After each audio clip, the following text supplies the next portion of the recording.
por suicídio, irradiação, tentativa de suicídio ou ideias de suicídio, escrever tentativa de suicídio ou ideias de suicídio, para que seja trabalhado. O atendimento fraterno, ao final de cada reunião, dirigir-se aos responsáveis da tarefa para encaminhamento aos médios autorizados ao atendimento fraterno. Basta chegar aqui que eu encaminharei aos médios que estarão aqui a fim de esclarecerem melhor. Estamos precisando de alimentos não perecíveis para a confecção de cestas básicas e quem quiser ajudar, deixar os itens na caixa grande no andar térreo. Agradecemos desde já. Toda colaboração é bem-vinda. Lembramos a todos aqueles que estão chegando pela primeira vez em nossa casa que em todas as reuniões temos evangelização infantil. E nas reuniões de quarta à noite e sábado à tarde temos evangelização infanto-juvenil. No segundo e quarto sábado de manhã também temos evangelização juvenil. Tragam suas crianças e seus jovens para relembrarem os ensinamentos de Jesus à luz da doutrina espírita. Nós teremos o encontro espírita sobre Jesus. É o 26º encontro. O tema será Bem-aventurados aflitos. Vale a pena viver. Dia 22 de setembro de 2019, das 8h30 às 13 horas. É bom que participemos desses encontros para nós irmos nos esclarecendo melhor sobre o Evangelho, né? Que irá tratar de bem-aventurados aflitos. É um tema muito importante no dia de hoje. Haverá evangelização infanto-juvenil e lanche fraterno. Pedimos aos frequentadores do SEIC que nas suas preces incluam as orações pelos nossos governantes e pelos governantes de todas as nações. Desta maneira, estaremos contribuindo com os bons espíritos na manutenção da paz no nosso planeta. Incluir também a prece pela nossa obra que está sendo realizada aqui no SEIC, né? Para que nós possamos alcançar melhores situações para nós mesmos. Nós temos aqui, para os médiuns da casa, convocamos os médiuns e trabalhadores do tratamento espiritual, dispersivo, recepção, do TE e Departamento Mediúnico para a primeira reunião de médiuns de 2019, dia 29/9, das 9 às 11h30. Até o final do ano faremos reuniões com os demais médiuns por tarifa. E vamos pedir que nas dependências do subsolo e salão, não usar para alimentação, não fazer uso de aparelhos celulares e agradecemos a colaboração de todos diante desses nossos avisos. Vamos ler a nossa página da tarde.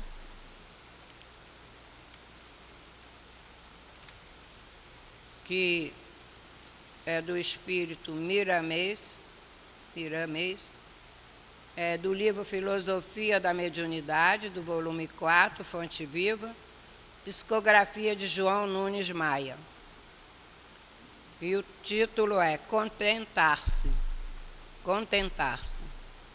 O medianeiro presunçoso, que alimenta o orgulho e sempre está disposto a dar entrada no coração à vaidade, predispõe sua mente a ser dirigida por outras mentes duvidosas e da mesma índole, contrariando assim os bons princípios de verdade, deixando de comungar com o amor e com a caridade.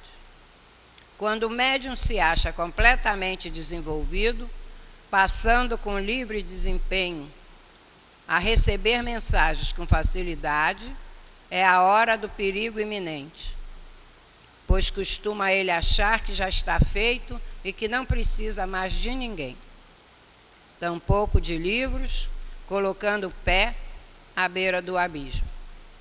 É o monstro do orgulho se instalando por dentro e ele se veste com muitas roupagens. Convém cuidar, pedir aos amigos íntimos, de vida reta e de moral comprovada, que falem alguma coisa a teu respeito, sem contudo terem medo de te ferir. Pede conselhos com humildade, que da boca deles ouvirás as palavras dos teus próprios guias espirituais. Se é da tua vontade melhorar, deves acordar, despertando as tuas forças e corrigindo teus deslizes.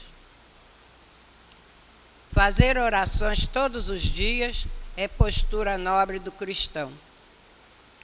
Porém, devem escutar o que vem para ti depois da súplica pelos fios da intuição, como resposta de Deus. Lembra-te, antes da prece, de passar uma revista na tua conduta, como ela vai indo no campo da tua intimidade. A mediunidade com Cristo está sempre ligada com a moral evangélica. É ela quem dá direção perfeita a todas as tuas qualidades mediúnicas e te impulsiona para amar a Deus em todas as coisas. O médium deve contentar-se com o que tem, mas sempre se esforçar para o melhor, sem que a usura domine os seus sentimentos. O médium ideal não deve ter a pretensão de agradar a todos que se reúnem com ele. Se a consciência em Cristo nunca falhar nos deveres para com o mundo, começa aí a educação em todos os sentidos. O equilíbrio das tuas emoções tem nascimento em pequenos gestos em relação com os teus irmãos em caminho. Jesus, pregando em Nazaré, profetizava que ninguém é profeta na sua própria terra. O médium, de certo modo, é um profeta e não deve ficar esperando glória onde reside, nem na organização em que trabalha. Deve fazer o bem, entregar-se à verdade, que a vida computará todo o seu trabalho no registro universal. Não precisa de glórias humanas pelo que é e pelo que faz. As pedradas que receberá e a cruz imposta para subir o seu calvário transformar-se-ão em luz em todas as direções de sua vida. E isso basta para a sua paz. Mirameis. É isso aí, meus irmãos. Nós temos que, como médios, como frequentadores, ler bastante isso para não nos acharmos superior a nada, porque nós somos apenas instrumentos. Vamos agora orar, pedir a Deus que nos permita mais uma vez estarmos aqui, nos envolvendo com os espíritos de luz, com os nossos anjos guardiães, com os nossos espíritos amigos, aqueles que estão sempre conosco nas horas que nós necessitamos, e pedir a eles que clareiem a nossa visão em todos os pontos que estivermos, sentados aqui ou ali, mas presentes nessa reunião. Que Clarencio permita que possamos dar por iniciado, que Jesus amigo e o nosso, acima de tudo, Deus, nosso Pai, permita que nós possamos estar aqui unidos e cientes do que aqui viemos buscar, do que aqui viemos fazer, que eles nos perdoem as nossas faltas e que nós aprendamos a perdoar as faltas de alguém para conosco. Jesus nos abençoe.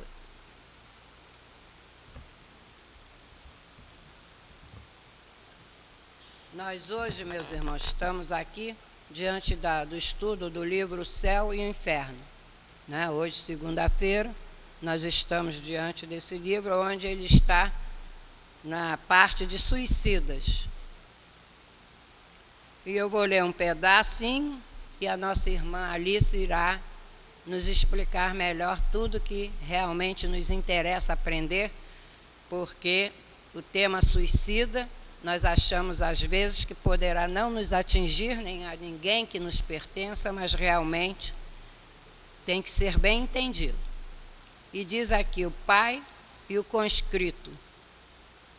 No início da Guerra da Itália, em 1859, um negociante de Paris, pai de família, desfrutando de estima geral de todos os seus vizinhos, tinha um filho que havia sido sorteado para o serviço militar. Achando-se por sua posição na impossibilidade de dispensá-lo daquele serviço, ele teve a ideia de se suicidar, a fim de assim isentá-lo como filho único de viúva. Um ano após sua morte, foi evocado na Sociedade de Paris, a pedido de uma pessoa que o conhecera e desejava saber sua sorte no mundo dos espíritos. Até aqui já podemos raciocinar o fator ignorância que nós somos acometidos, né? Eu passo a palavra à minha irmã Alice para que ela desenvolva melhor o tema.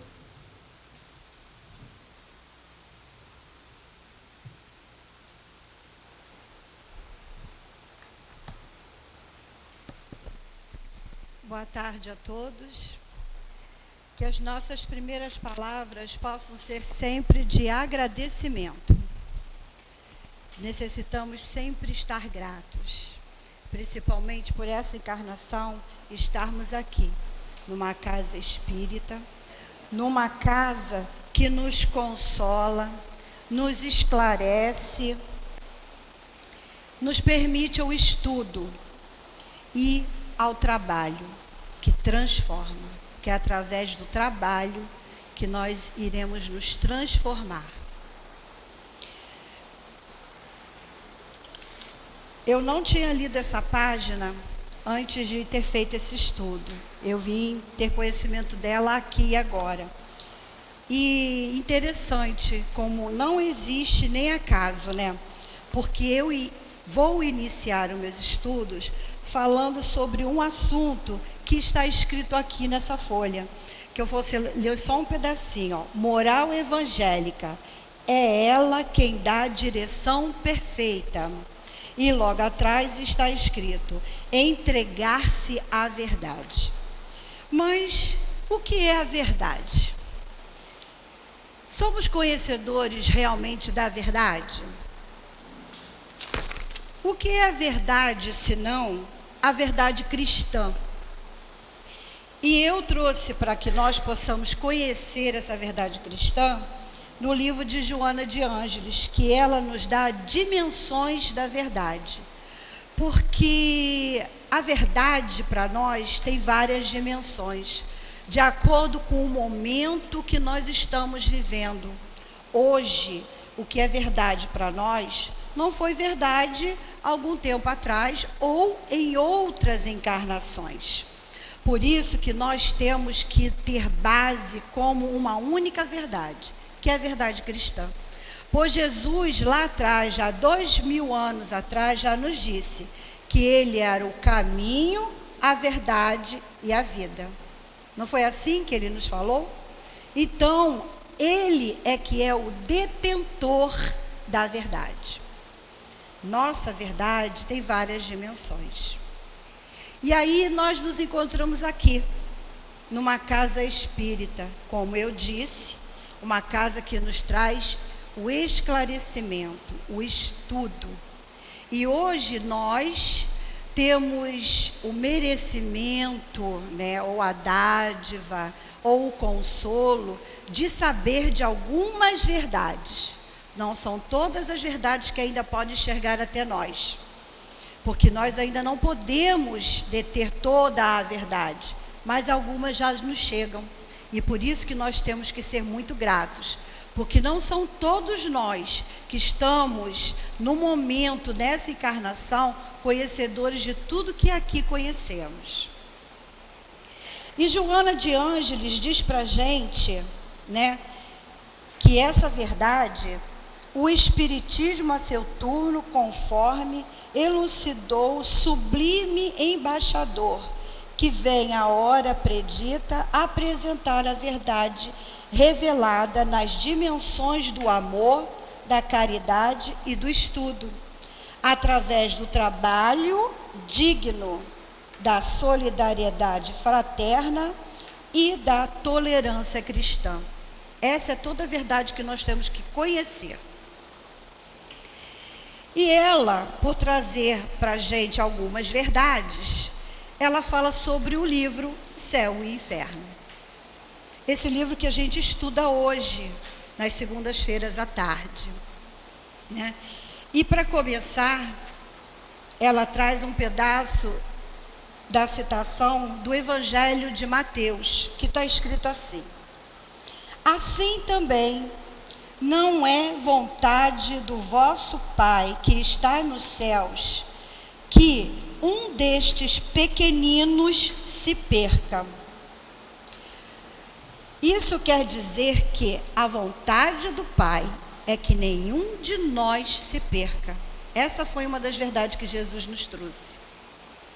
E através do estudo desse livro é que nos ajuda a essas instruções para que nós hoje não cometamos os mesmos equívocos que muitos irmãos que estão aqui nesse livro hoje relatando. Nós temos hoje essa permissão, Deus nos permite ser conhecedores dessas informações, para que nós hoje não cometamos os mesmos erros, porque Ele quer isso, é isso que Deus quer, que os seus filhos não se percam, por isso que nós estamos aqui.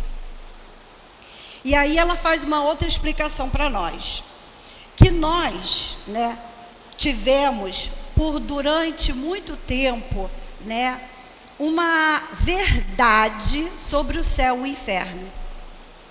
E essa verdade que foi nos colocada foram as religiões que se detiveram do cristianismo, elas que trouxeram um conceito para a gente sobre o céu e o inferno, sobre uma característica eterna, sobre recompensas e punições. Por isso que ela faz menção à verdade. Então, até ontem, a nossa verdade em relação de céu e inferno era essa: recompensa e punição. Por isso que a gente precisa ter cuidado com as nossas verdades, porque o certo e o errado é muito relativo. Porque o que é certo para mim pode ser errado para o outro e vice-versa. O que nós temos são opiniões e verdades divergentes. Por isso que nós precisamos respeitar a opinião do outro, o momento do outro, a verdade do outro.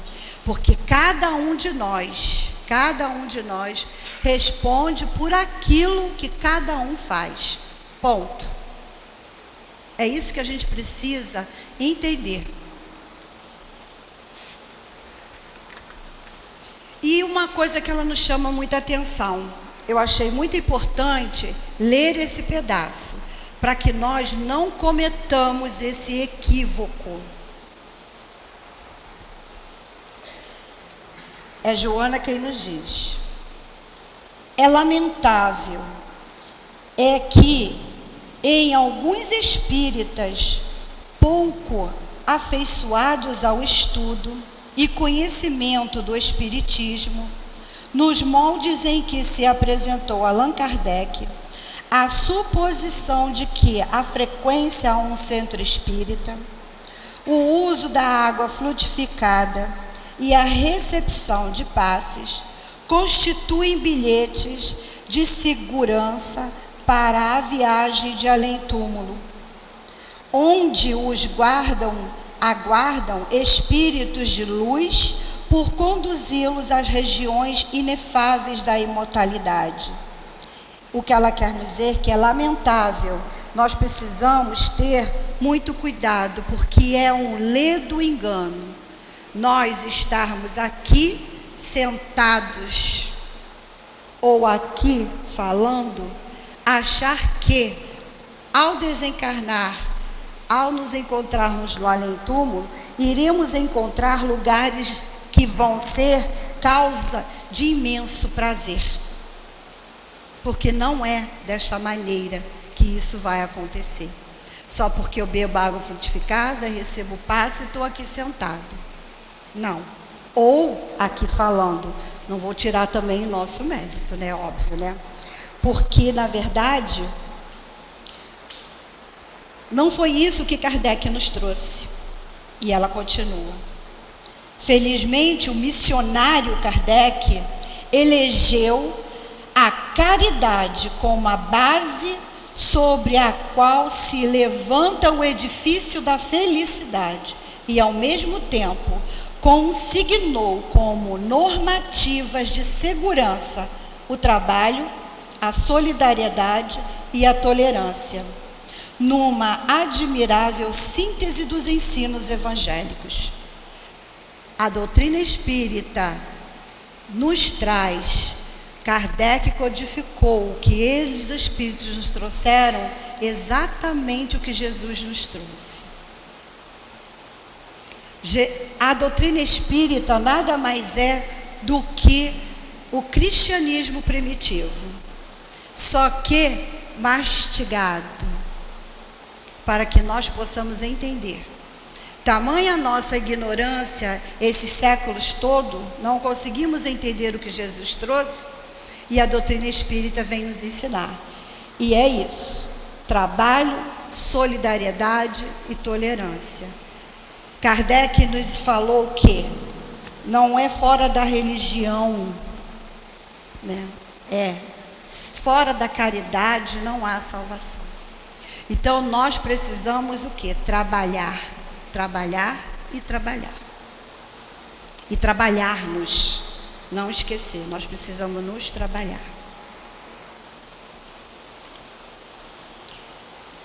E um outro fato que eu acho também muito importante, antes de começarmos a falar a respeito de qualquer um que seja desses nossos irmãos que trazem os seus relatos de vida, suas experiências, nós temos a consciência do não julgar. Eu trouxe essa folhinha aqui, que já foi estudada aqui na Casa Espírita, né? Ela fala sobre crítica e julgamento. Eu não vou ler toda, é só para que a gente saiba o quanto nós precisamos ter cuidado com o julgamento, que nos diz assim, essa folhinha é do nosso irmão André Luiz, que está no livro Vivendo o Evangelho.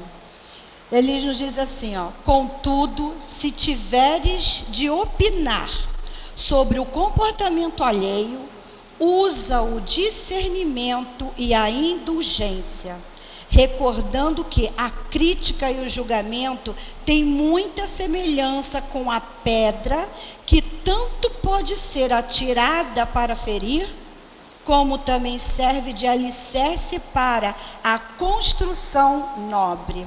Então, eu hoje, ao falar sobre esse assunto, eu peço muito a Deus que Ele me dê discernimento e que eu possa ter a indulgência. E eu peço a ajuda de todos nesse pensamento. Porque, como a irmã disse, é um assunto bastante delicado, mas é um assunto que precisa ser estudado, o tamanho da nossa necessidade. Tá? Que nós façamos um estudo com uma análise construtiva, que, como ele falou, que essa pedra que nós hoje vamos atirar, que nós vamos estar atirando uma pedra, mas que ela sirva de construção e não de destruição. A vida nos é dada para despertar a coragem de viver. Nós precisamos ter isso em mente.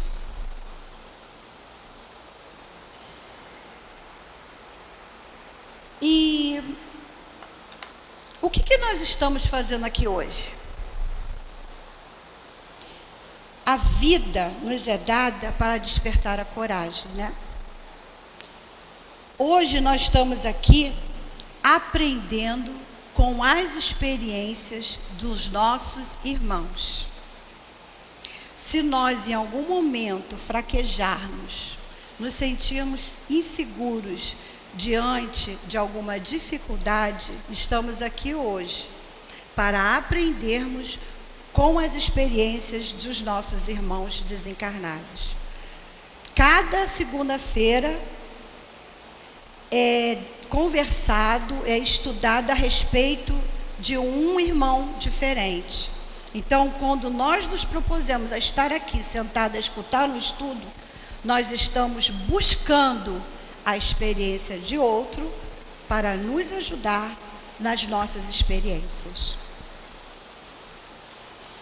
E quando nós conversamos sobre esse assunto, suicida, nós precisamos ter também muito carinho,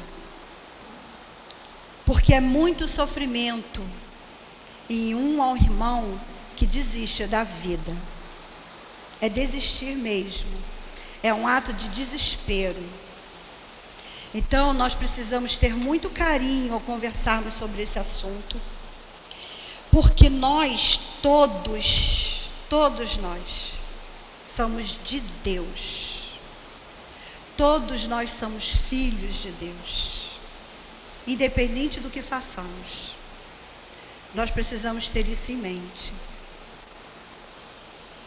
E uma curiosidade, né? Porque nós já estamos no setembro e nós comemoramos entre aspas, em termos, né? Porque é um assunto, né, que a Organização Mundial de Saúde, né, escolheu esse mês para que fosse falado, né, para que nós pudéssemos, né, trabalhar a prevenção contra o suicídio nesse mês. Não que isso não tenha que ser sempre, mas nós, seres humanos, ainda necessitamos de datas, de períodos. A gente ainda precisa de dia da mãe para lembrar de mãe, de dia de pai para lembrar de pai. A gente precisa de Natal para reunir família, quando não seria necessário, né? Mas a nossa imperfeição é tão grande que, graças a Deus, surgiu esse dia, 10 de setembro. E usamos o quê? O amarelo. Mas todos nós sabemos o porquê dessa situação.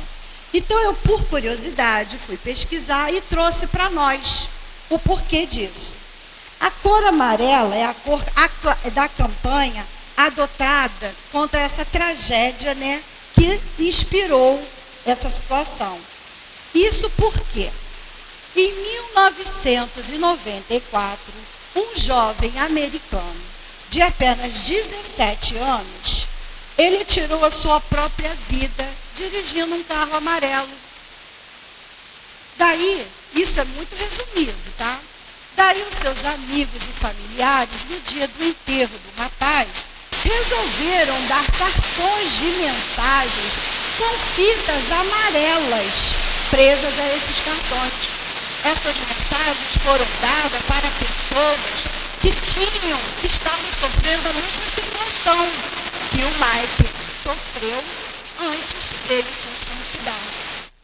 Então foi por causa desse movimento, dessa distribuição de cartões de mensagens, com essa fitazinha amarela, que foi divulgado pelo mundo, que a Organização Mundial de Saúde se inspirou nisso e usou isso para que nós pudéssemos estudar a respeito da prevenção contra o suicídio. O suicídio não pode ser um tabu, porque para muitas pessoas o suicídio ainda é um tabu. Porque tem pessoas ainda, eu mesma conheço, infelizmente, famílias de pessoas que se suicidaram e que não falam que a pessoa se suicidou. ainda é um grande tabu. Tá estranho, filha?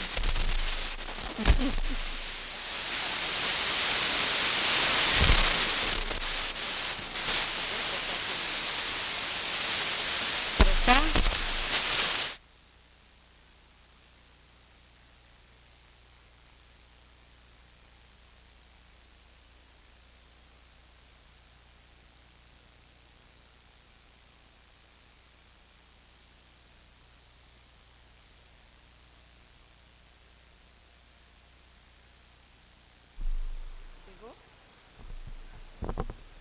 Oi? Estão me ouvindo? Ixi, tem livro para aumentar?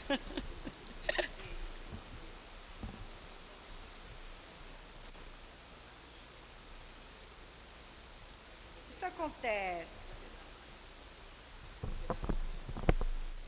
Bem, vamos lá.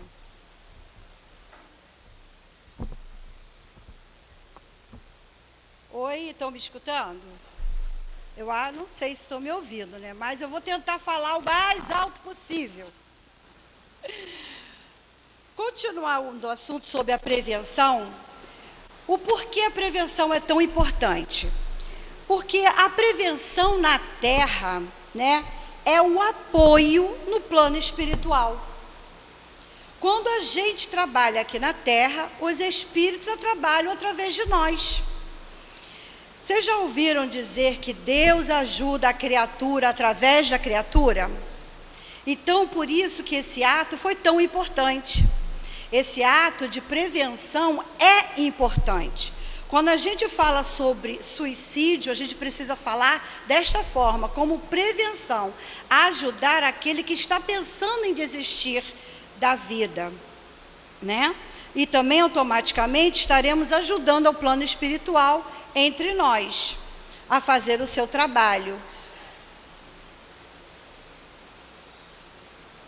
Se a gente for procurar, né, sobre o que é o suicídio em si, a gente vai ver que é só tirar a vida, a pessoa que se mata.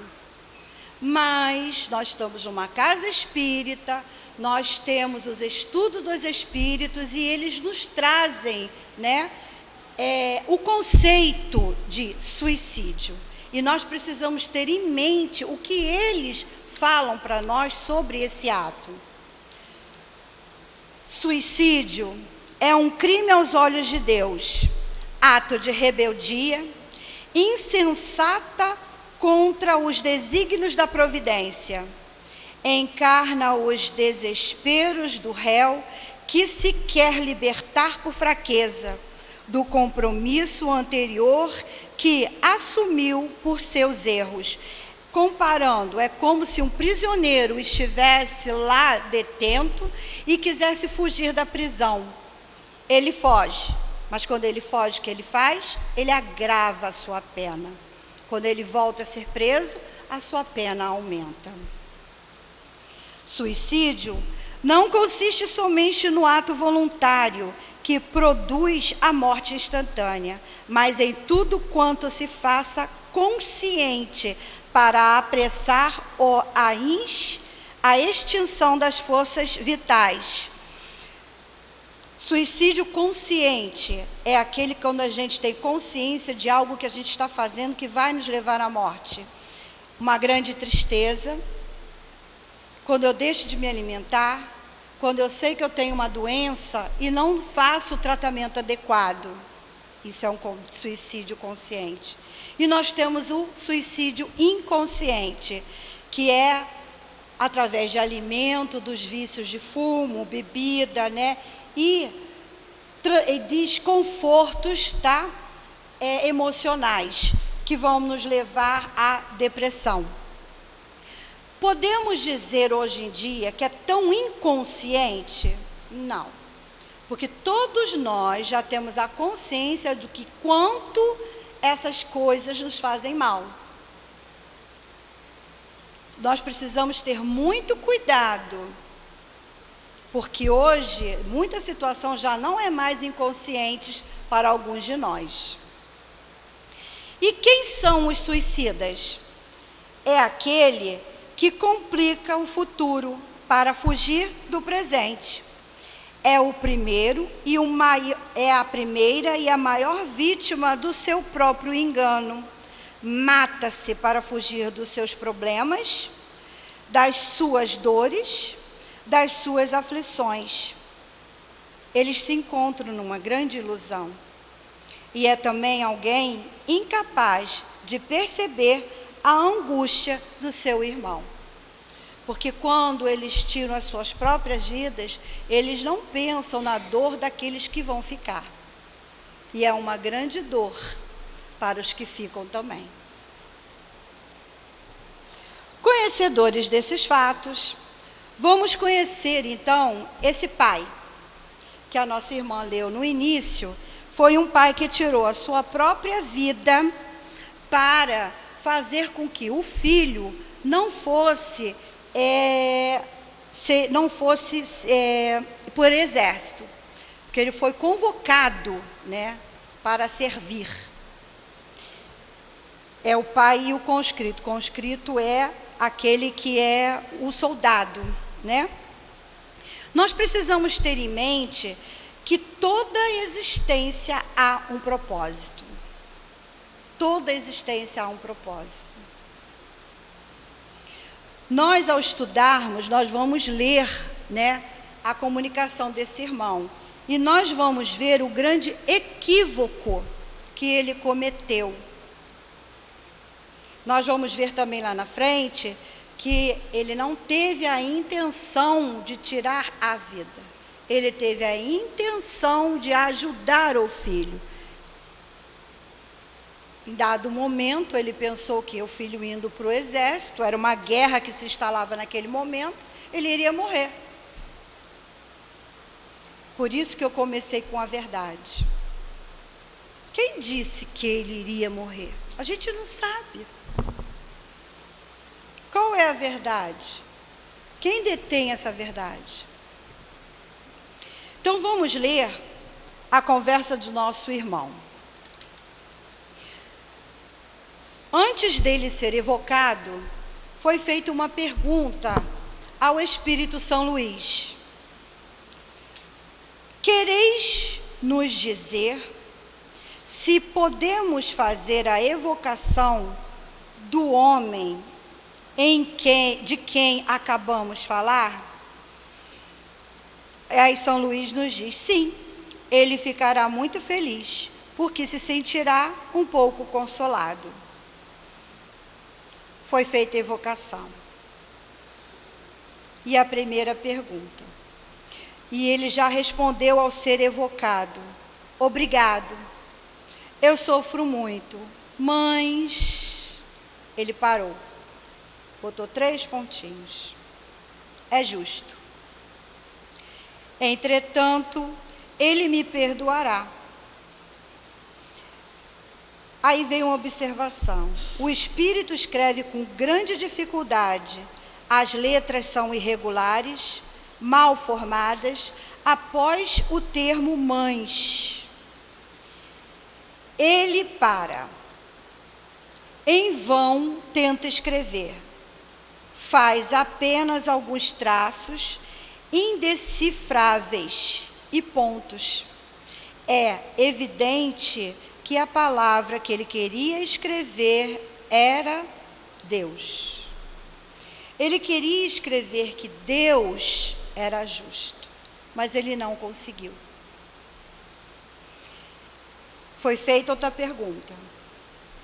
Preenchei a lacuna que deixaste.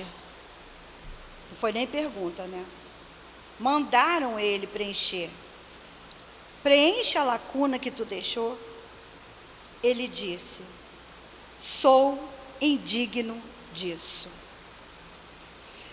O que era indigno? Indigno é alguém que é desmerecedor.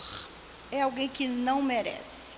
Então, ele não se achava merecedor de escrever a palavra Deus. E eu trouxe, para que nós possamos entender melhor essa situação, o livro de Joana. Mais um, né? Hoje eu só trouxe Joana, né? Porque Joana, na espiritualidade, eu não sei se todos sabem, ela é uma psicóloga. E ela detém bastante sobre esses assuntos. Ela pode nos ajudar bastante, né? E quando ele fala aqui sobre que ele não é digno, não é merecedor, ela escreveu aqui um capítulo sobre esse assunto, porque a vida nos impõe desafios. E é eu não querer passar por esses desafios, é eu querer desistir dos desafios que a vida me impõe, que eu penso em me suicidar. E ter um filho, naquela época, sendo um soldado diante de uma guerra, era um grande desafio. Ele também sofreria com isso, e ele não sabia qual poderia ser o sofrimento do filho. Então, ele preferiu sair. Mas Joana de Ângeles fala para nós sobre os desafios da vida. E esse livro é Vitória sobre a Depressão.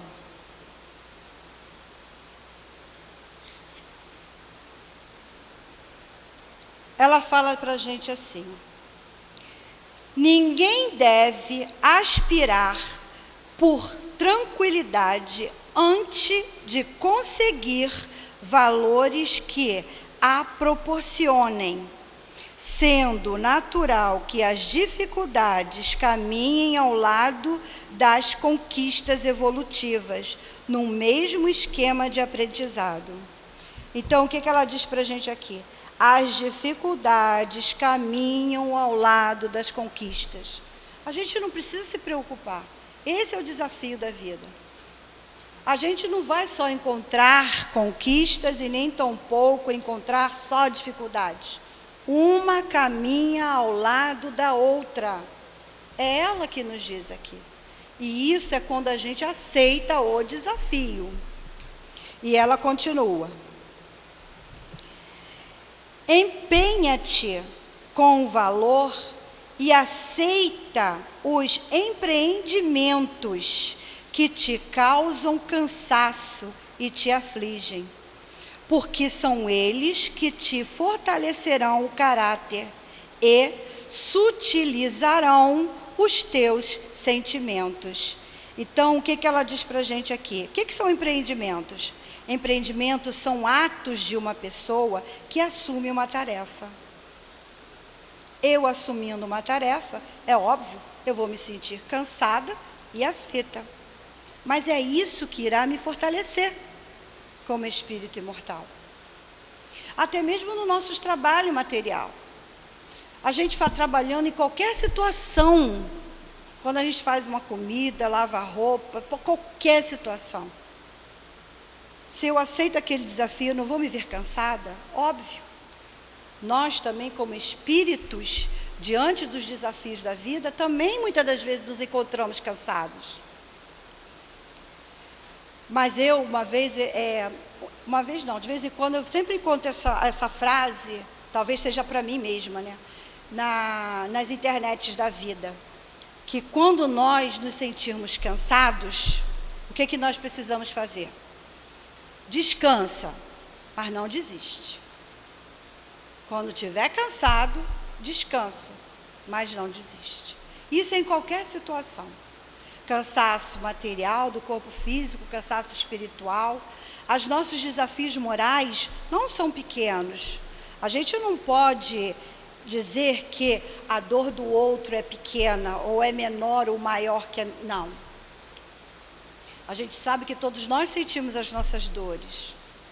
E aí, quando a gente estiver cansado de lidar com as nossas dores diante dos nossos desafios, vamos descansar. Fazendo uma prece, vindo para a casa espírita, lendo um bom livro, pedindo ajuda.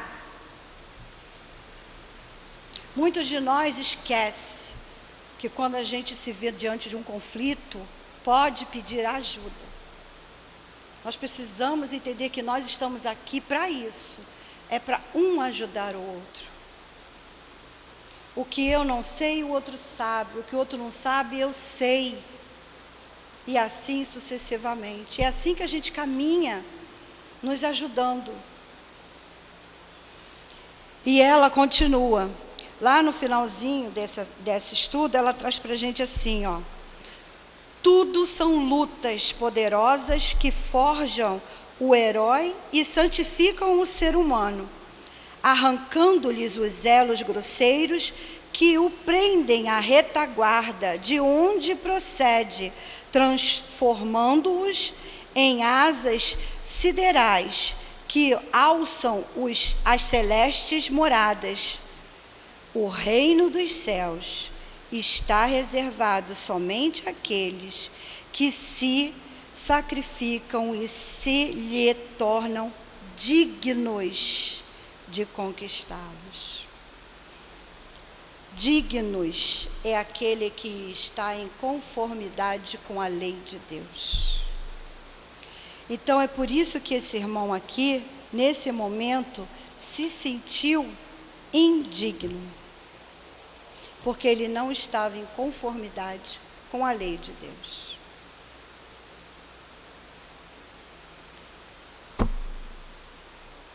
Continuemos. Dizeis que sofreis, sem dúvida, errastes em cometer suicídio, mas o motivo de vos levar a esse ato não mereceu nenhuma indulgência? E ele respondeu: minha punição não será longa, mas a ação nem por isso é menos grave. Haverá sim uma punição, que não podemos dizer que nós já aprendemos com a doutrina espírita, que não existe punição nem castigo. Existirá sim uma reeducação. Há consequências diante um ato como esse, como nós lá lemos, é uma infração à lei de Deus. Ele diz que não vai ser longa, porque existem outros agravantes a favor dele.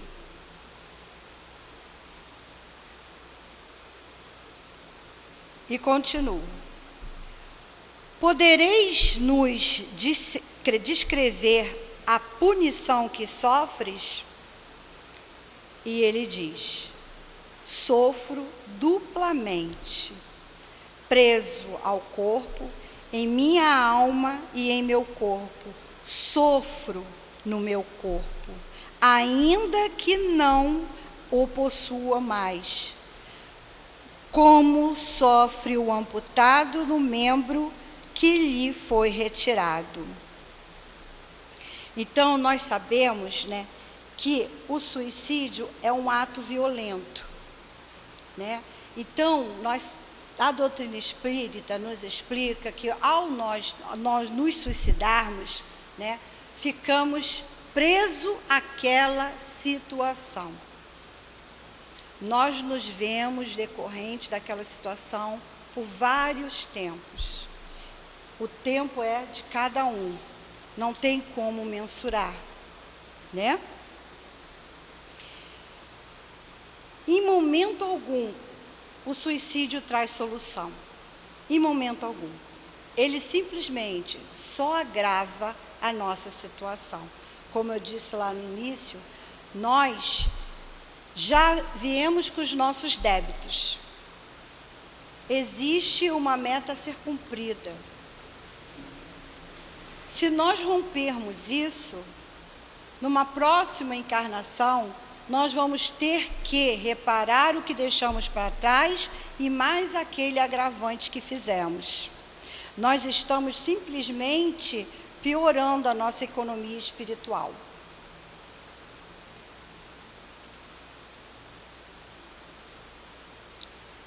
E ele continua: vossa ação teve como único motivo o vosso filho? Não fostes motivo por nenhuma outra causa? E ele nos responde: Somente o amor paternal me guiou, porém me guiou mal. Aqui a gente vai fazer uma observação. Porque ele diz que fez esse ato de suicídio por amor, que foi o amor paternal que guiou ele ao suicídio. Infelizmente, nós não conhecemos o verdadeiro amor. Porque o amor que Jesus nos trouxe não guia ninguém mal. O amor que a gente conhece ainda é o amor posse, o amor egoísmo.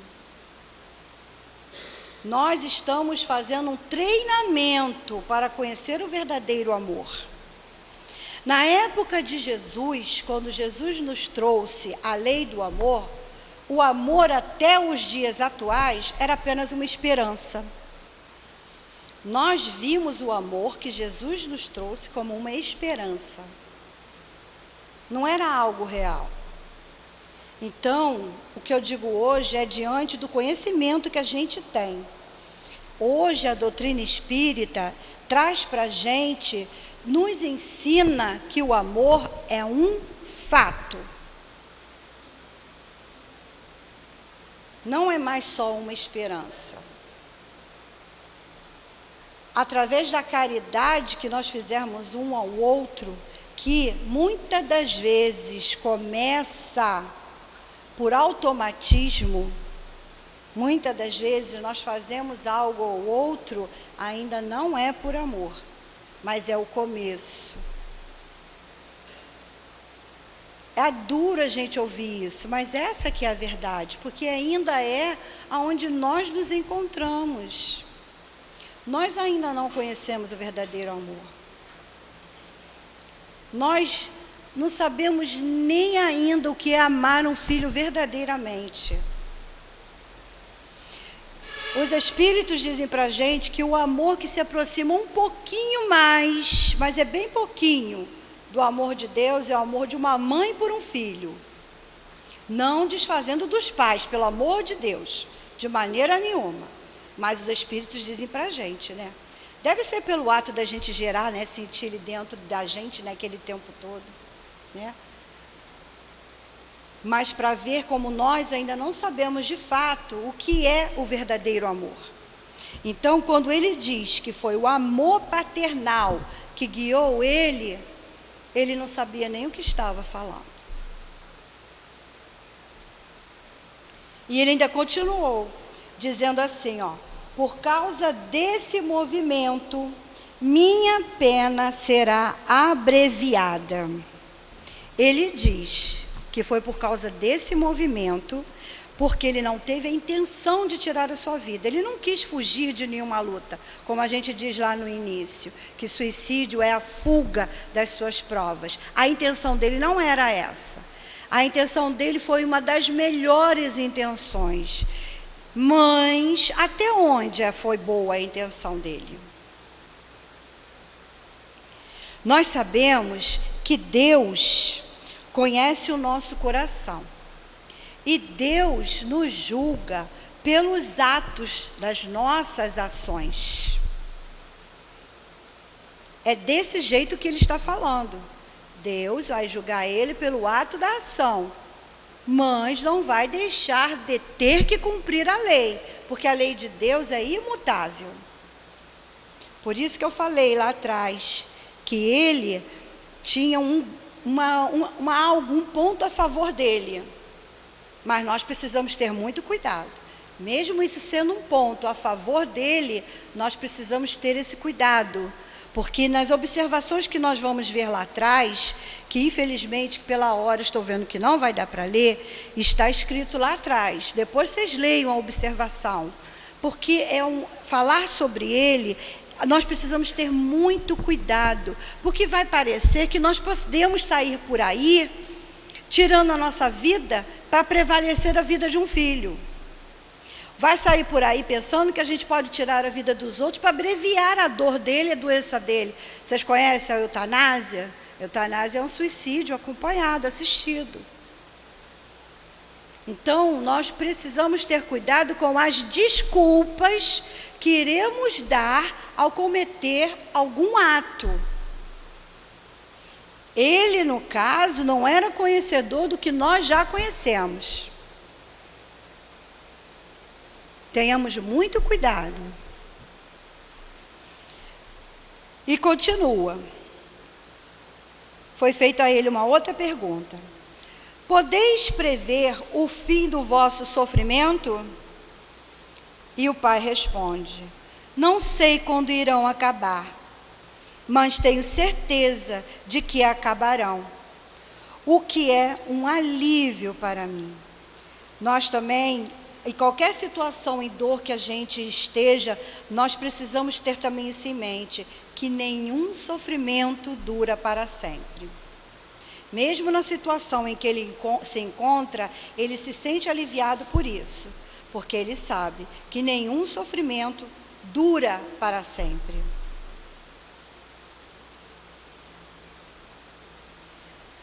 Há pouco não pudestes escrever a palavra a Deus. No entanto, temos visto espíritos muito sofredores escrevê-lo. Isso faz parte da vossa punição?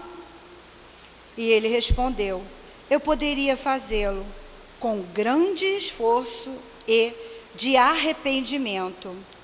Então, ele está perguntando se ele está se sentindo culpado, se punindo, não escrevendo a palavra a Deus. E ele disse que o faria, se ele fizesse um grande esforço.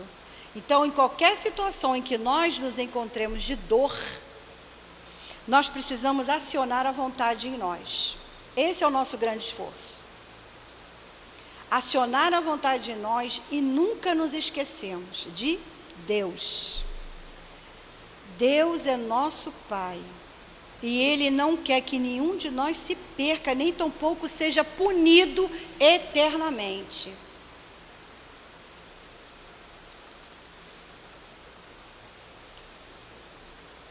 Pois bem, fazei grandes esforços e tratai de escrevê-lo. Estamos convencidos de que será um grande consolo para vós se o fizerdes. Então, eles falaram para ele: escreve, eu tenho certeza que você consegue. Estava consolando, estimulando ele, para que ele conseguisse fazer algo que ele ainda não conseguia. Daí, o espírito acabou por escrever com letras irregulares, trêmulas e muito grossas, mas ele conseguiu. E ele escreveu: Deus é muito bom. Então, o nosso irmão aqui nesse momento, ele deu o primeiro passo. Ele deu o primeiro passo, ele se viu como filho de Deus.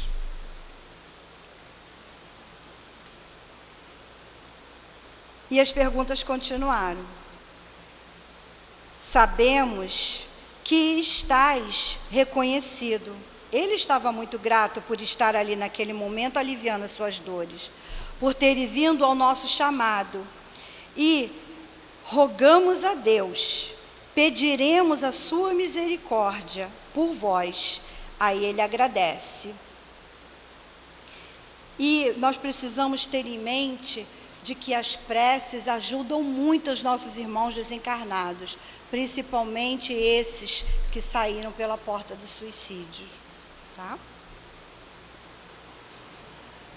E no final foi feita uma pergunta ao Espírito São Luís: podereis nos dar vossa apreciação pessoal sobre o ato praticado pelo Espírito que acabamos de evocar?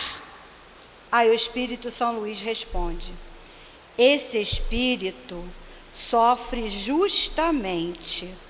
Nós sabemos que não existe injustiça nas leis de Deus, porque lhe faltou confiança em Deus, o que é uma falta sempre punível. A punição seria terrível e muito longa se ele não tivesse um motivo louvável que foi isso, a intenção que ele teve, que era de impedir que o seu filho fosse ao encontro da morte. Deus, que vê o fundo dos corações e que é justo, o pune apenas por suas obras. Nós já sabemos que Deus não pune ninguém, né? Que Deus quer que seja punido o pecado e não o pecador. Nas observações que nós vimos abaixo, né, que não vai dar tempo de ler tudo, foi o que nós falamos. Esse homem faltou com a confiança de Deus, né, porque ele retirou a prova do filho. Porque, como nós já dissemos, quem disse que ele seria morto? Talvez isso fosse um adiantamento muito grande para ele na sua vida espiritual. A gente não sabe o que poderia acontecer, né?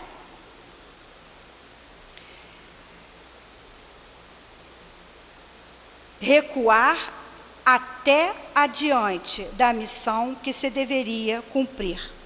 Ele recuou da missão que ele deveria ter cumprido. E para poder terminar, eu trouxe uma mensagem, né? Que está lá no livro Vereda Familiar, do Espírito Teresa de Brito, que foi psicografado pelo Raul Teixeira. Nós precisamos ter em mente, igual o nosso irmão André Trigueiro fala, gente, viver é sempre a melhor opção. Nunca desistamos de nenhuma dificuldade que esteja diante do nosso caminho.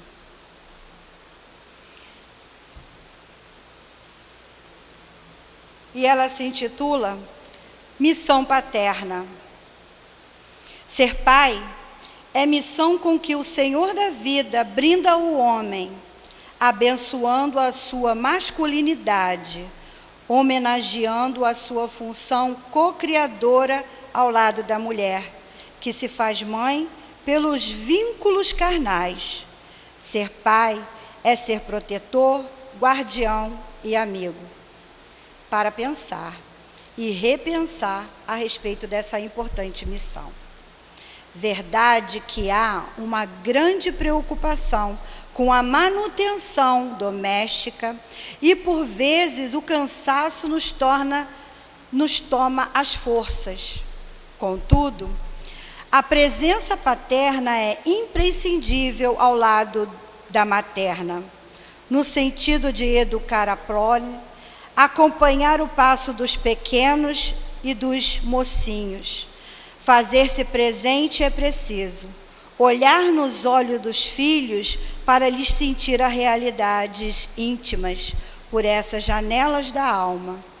Renunciar a um lazer para estar com eles, verificar seus compromissos escolares, participar de uma ou outra atividade social, a fim de que eles se sintam apoiados por sua presença. Com certeza, pai amoroso que você é, ama seus filhos. Contudo, não esqueça que o amor deve ser vigilante e perspicaz, para que em seu nome não se instale a insensatez e a sombra se estabeleça. Pense nisso e dê o melhor de si aos seus rebentos, filhos de Deus, confiados aos seus cuidados pelo Pai excelso de todos nós. Pense, esta é a sua missão na qualidade de pai. Todo desafio, gente, tem uma solução. Pensemos nisso. Roguemos a Deus para que Ele nos dê sabedoria diante dos nossos desafios, para que nós possamos encontrar soluções e as melhores para todos nós. Que Deus nos abençoe a todos.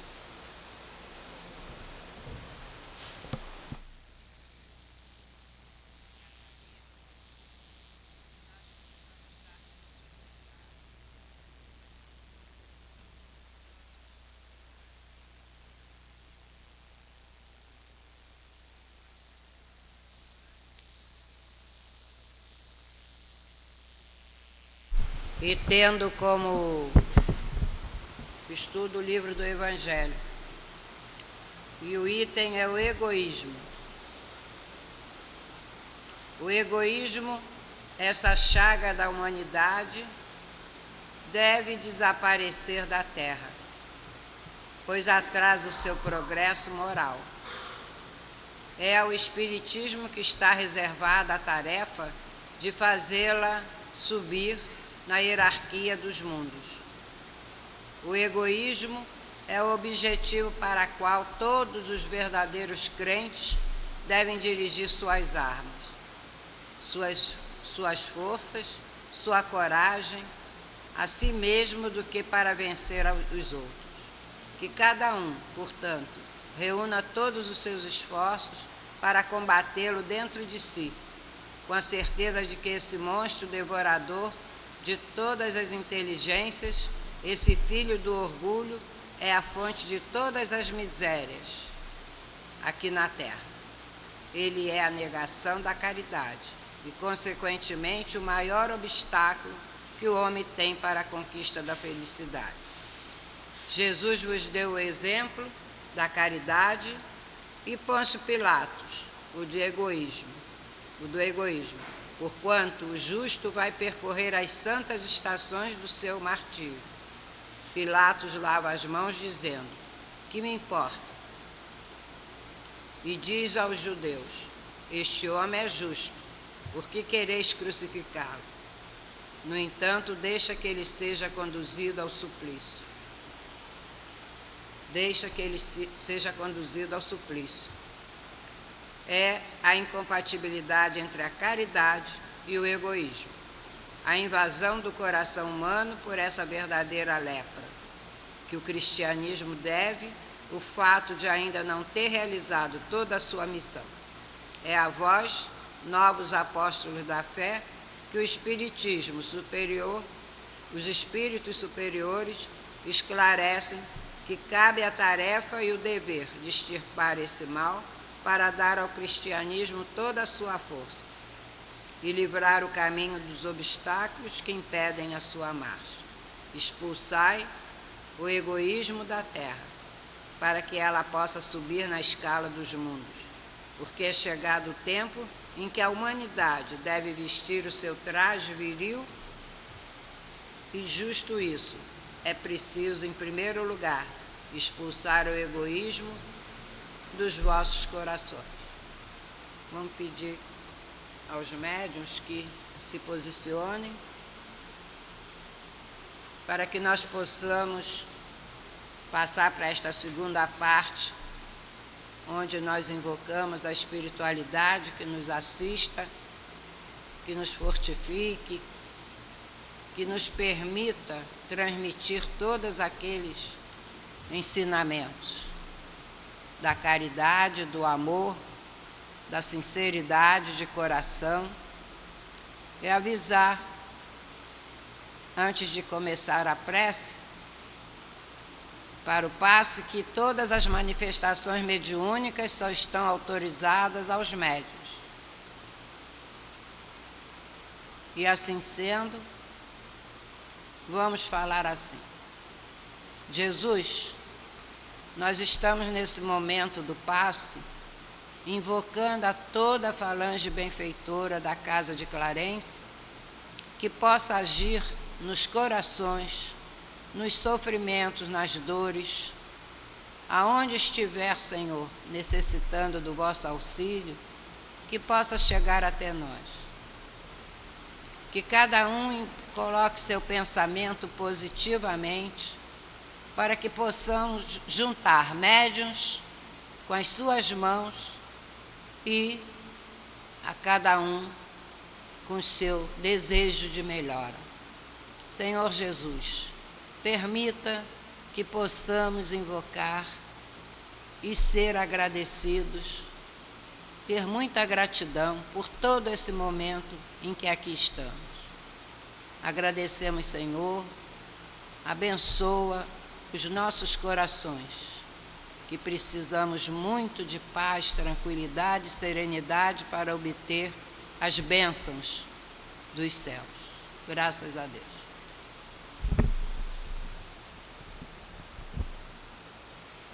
Muita paz, meus irmãos.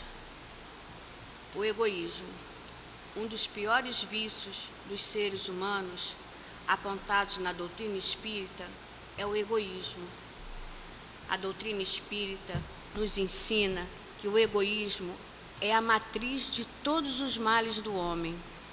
O ser egoísta coloca sempre seus interesses, opiniões, desejos em primeiro lugar, além de ser ciumento, invejoso e insatisfeito. Todos sabem que o egoísmo está ligado com a insegurança, com o orgulho e com o melindre, já que o indivíduo tem o desejo de ver-se melhor em tudo. A doutrina espírita nos ensina também que o egoísmo é o oposto da caridade, já que um ser egoísta jamais será caridoso, ou seja, jamais irá pensar no próximo. A prática dos sentimentos nobres ainda constitui um grande desafio para todos nós, em face do predomínio dos nossos interesses em relação aos do próximo. A indiferença é uma das manifestações do egoísmo, pois nos faz voltar as costas para o próximo. O egoísmo, sendo um sentimento resultante da influência da matéria, se enfraquecerá à medida em que a vida moral for predominando sobre a material. Emmanuel afirma que a causa do cristianismo não ter ainda conseguido cumprir sua missão na Terra está no egoísmo, na sua invasão dos corações humanos, no seu antagonismo à caridade, impedindo a ação dessa na mente e nos corações dos homens. Como provermos a destruição do egoísmo em nós?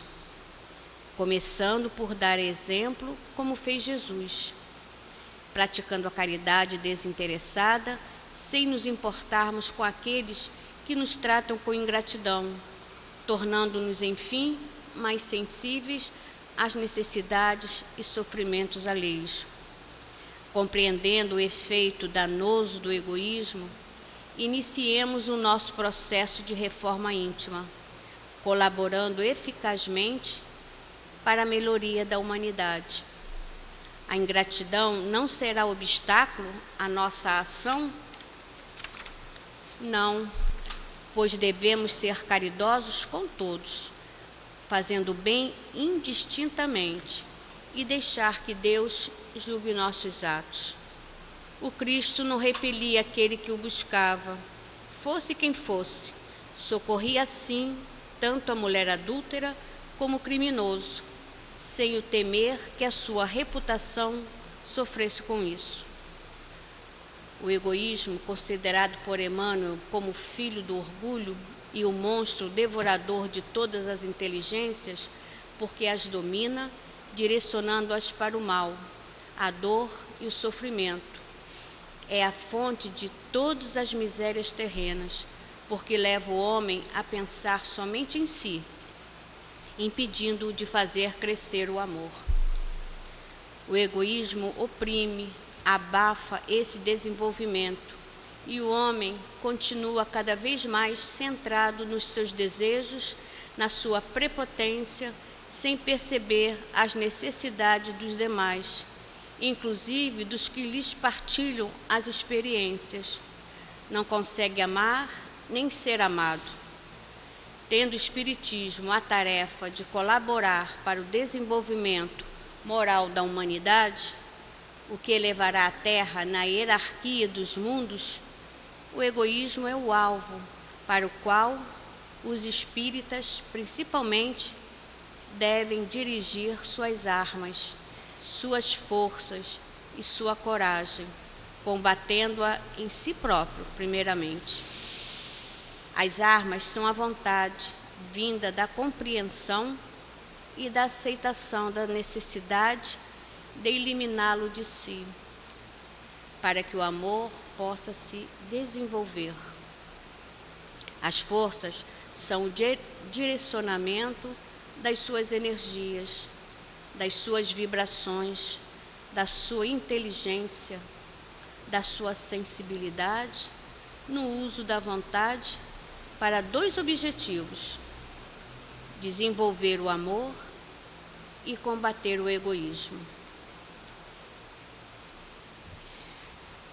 Para a felicidade dos homens é necessário combatê-lo através do processo de reforma que os tornem mais sensíveis às necessidades e sofrimentos do próximo. Muita paz a todos. Graças a Deus. E assim, meus irmãos, sejamos agradecidos a Deus por mais esse momento que nos uniu, que nos elevou e que com certeza levaremos para casa todos os ensinamentos, tudo que nos foi falado, tudo que recebemos e com certeza faremos uma meditação a respeito do que aqui presenciamos. Vamos nesse momento pedir a Deus por todos aqueles nossos queridos que já foram para o plano espiritual. E não sejamos egoístas de só pedir pelos nossos. Vamos pedir por todos aqueles espíritos que até desconhecemos, mas temos certezas que eles existem, que nunca tiveram alguém que pedisse por ele, que saíram daqui em situações trágicas, que não sabem a necessidade de uma prece. Que façamos por ele, a Deus, elevemos o nosso pensamento, pensemos neles e vamos pedir a Deus que os encaminhe num caminho de claridade e não de trevas. Senhor Jesus, tenha misericórdia de todos os nossos que já foram e que eles possam se encontrar fortalecidos através dos ensinamentos que os Espíritos lhe darão e das nossas intenções de que eles progridam, que eles sejam um dia espíritos que venham também nos ajudar, nos auxiliar aqui na Terra. E que possamos pedir também pelo próximo encontro que vai ter, dia 22, bem-aventurados os aflitos, que nós possamos vir assistir e que a espiritualidade possa iluminar a todos aqueles que conduzirão esse trabalho, que com certeza fortalecerá mais a cada um de nós. Assim sendo, Senhor, a nossa gratidão por esse momento de reflexão, de intuição, de sentimento. E perdoai-nos, Senhor, as nossas falhas. Graças a Deus.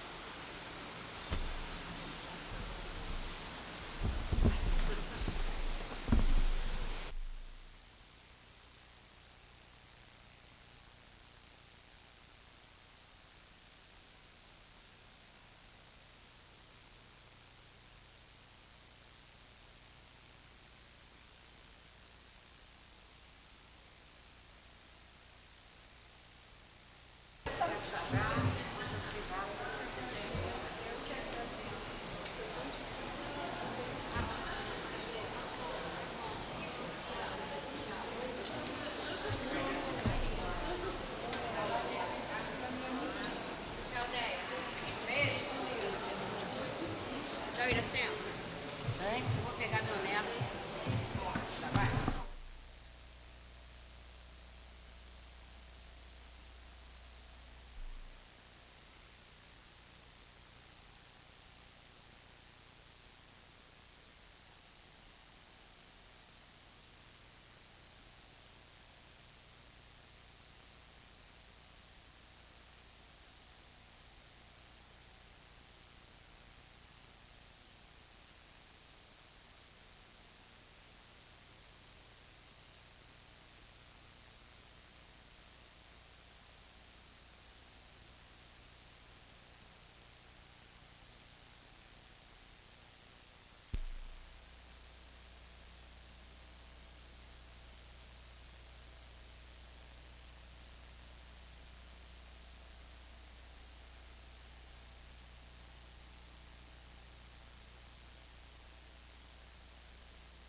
Alô? Alô? Ela testou. Segundo. Alô, boa tarde.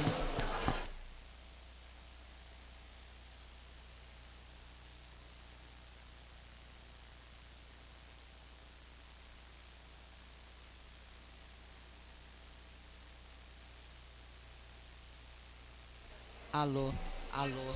Esse aqui é o tal.